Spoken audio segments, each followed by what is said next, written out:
mióta készülök, hogy elmondjam neked. Szerelmem rejtett csillagrendszerét, egy képben csak talán, s csupán a lényeget. De nyüzsgős áradó vagy bennem, mint a lét.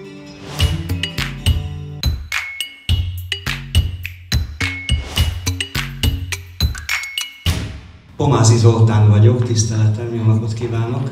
Ez a kis műsor, amit itt most elő fogok adni, ez nem egy kifejezetten könnyű műfaj.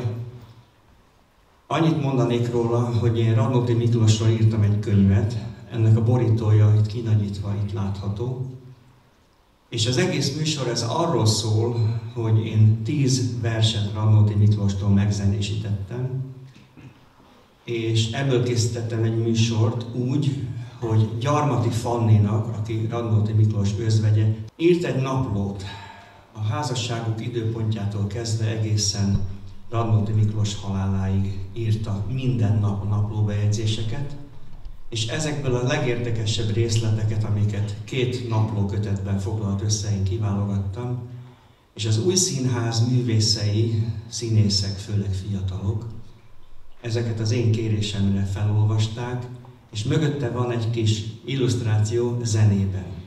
Remélem, hogy jól fognak szórakozni, az biztos, hogy én nagyon jól fogok szórakozni, és ezt nagyon szeretem csinálni. 72 éves vagyok, és 50 éve vagyok ezen a pályán, ezen a nem könnyű pályán. Még annyit mondanék el, hogy a kulturális minisztertől 2017-ben kaptam egy állami kitüntetést, ez a Magyar Érdemrend Lovagkeresztje. Rá egy évre pedig a miniszterelnöktől egy művészi életpálya elismerés díjat. Nagyon szépen köszönöm.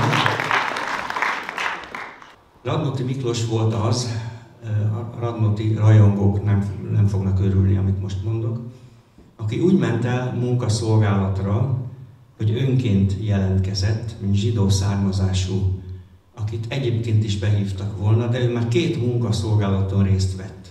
Ott már szerzett tapasztalatokat, és a harmadikra önként jelentkezett, és ezt azért tette, mert semmilyen ötlete nem volt újabb verseket megírni.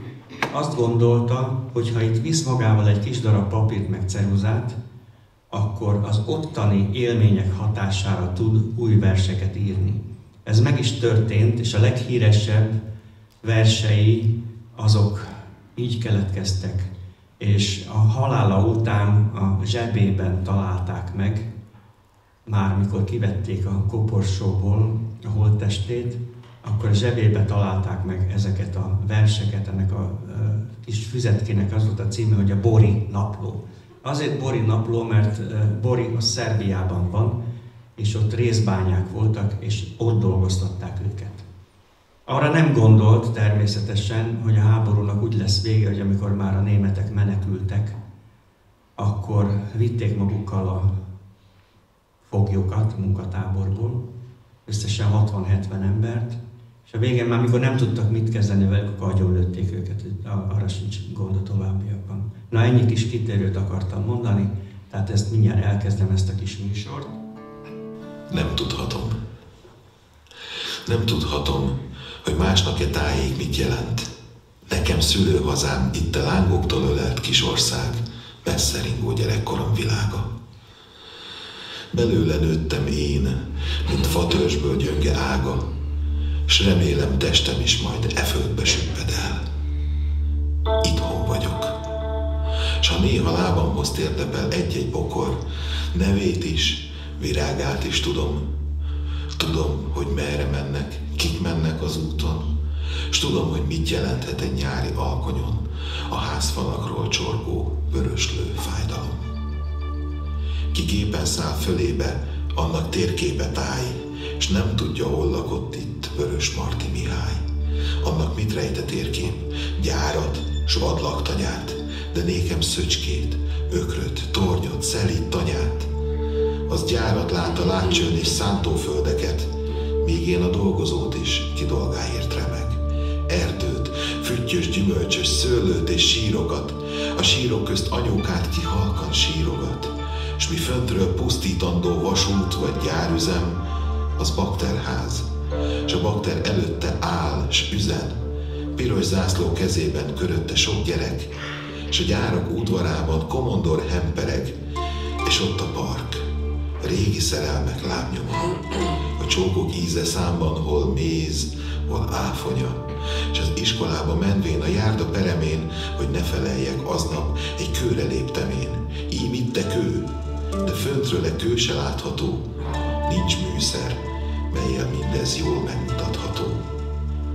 Hisz bűnösök vagyunk mi, akár a többi nép, s tudjuk, miben vétkeztünk, mikor, hol és miképp. De élnek dolgozók itt, költők és bűntelen és csecsszopók, akikben megnő az értelem, világít bennük őrzik sötét pincékbe bújva, míg ját nem ír hazánkra újból a béke ujja. S folytott szavunkra, majdan friss szóval ők felelnek. Nagy szárnyadat borítsd ránk, virrasztó éjji felleg.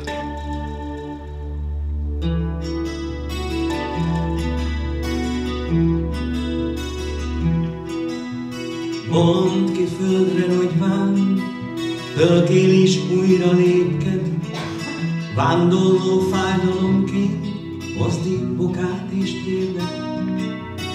De mégis útnak indul, mint akit szárny emel, hiába hívja árok, maradni úgysem el. S ha kérdezed, miért nem, még visszaszól talán, hogy várja őt az asszony, egy bölcsebb szép halál. Pedig bolond a jámbor, mert ott az otthonok fölött régóta már csak a perzselt szél forog. Hanyat feküdt a házfal, eltört a szilvafal, és félelemtől bolyhos a honni éjszaka. Úgy, ha hinni tudnám, nem csak szívemben hordom mindazt, mit érdemes még van visszatérni otthon.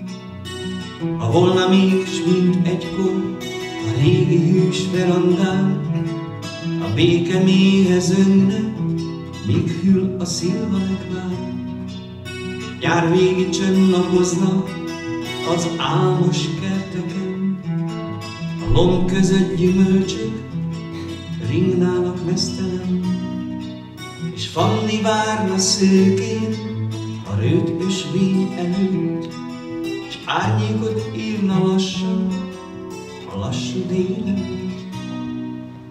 De hisz lehet talán még a hold ma oly kerek, ne menj tovább, barátom, vigyázz rám, s fölkelek.